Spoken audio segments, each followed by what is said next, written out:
നമ്മുടെ അമ്മക്കുഞ്ഞ് മാലാക്കുഞ്ഞായിട്ട് ഇപ്പം 365 ദിവസമായി.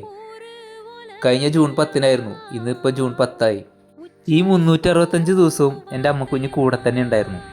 അതിന് തെളിവാണ് ആ പക്കി, ആ കുഞ്ഞ് വെള്ളശലഭം. ഞാൻ വിഷമിക്കുമ്പോഴൊക്കെ കൂടെ വരും. ഞാൻ ഇന്നലെ കുറച്ച് ദിവസമായിട്ട് ഞാൻ തൃശ്ശൂരായിരുന്നു പ്രോഗ്രാമിൻ്റെ ആവശ്യത്തിന്. ഇതൊരു അപ്രതീക്ഷിതമായിട്ടുള്ളൊരു യാത്രയായിരുന്നു, ഒട്ടും പ്രതീക്ഷയില്ല. ഒരു വെള്ളിയാഴ്ച പുറപ്പെട്ടു, ചൊവ്വാഴ്ച ആയിട്ട് തിരിച്ചു വരിക. ഈ ദിവസങ്ങളിൽ ഞാൻ വീട്ടിലുണ്ടായതിന് ശരിക്കും ഉരുകിപ്പോയേനെ. കഴിഞ്ഞ വർഷം ഇതേ സമയം ഒരു വെള്ളിയാഴ്ച ദിവസമാണ് എൻ്റെ അമ്മക്കുഞ്ഞിനെ കൊണ്ടുപോയത്. തിരിച്ച് ഒരു ചൊവ്വാഴ്ച ദിവസം വന്നത്. എനിക്ക് ആ കുറച്ച് ദിവസങ്ങളിൽ ഞാൻ അനുഭവിച്ചത് എത്രയോ വർഷങ്ങൾ കൊണ്ട് ഉള്ള വേദനകളാണ്.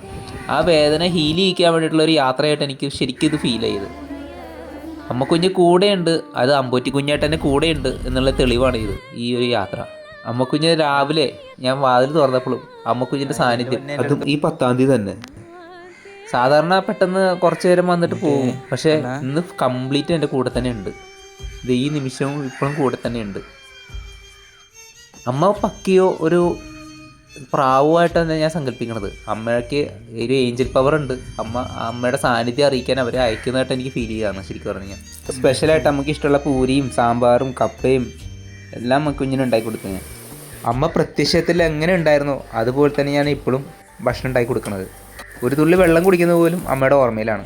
കുഞ്ഞാ ഇഞ്ചിക്കറി, കുഞ്ഞിന് ഏറ്റവും ഇഷ്ടമുള്ള ഇഞ്ചിക്കറി, പപ്പടം, പായസം, സാമ്പാർ, അവിയൽ, ക്യാബേജ് വട, കപ്പ, നെയ്യ് ഒഴിച്ച ചോറ് എല്ലാം ഉണ്ട് കേട്ടോ കണ്ണനെ.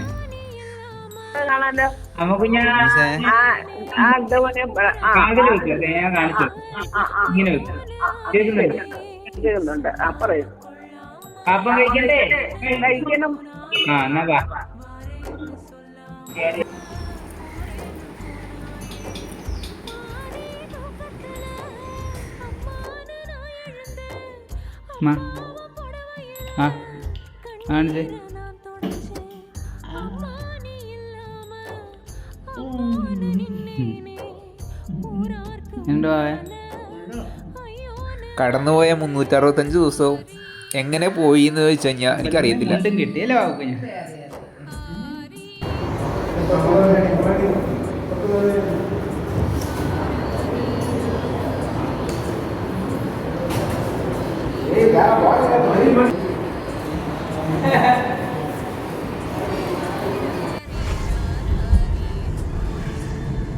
അമ്മ കുഞ്ഞ ശരീരം മാത്രമേ പോയിട്ടുള്ളൂ, ആത്മാവിപ്പോൾ എൻ്റെ കൂടെ തന്നെ ഉണ്ട്. ഞാൻ നിൻ്റെ കൂടെ തന്നെ ഉണ്ടാവും. ഓം ശാന്തി.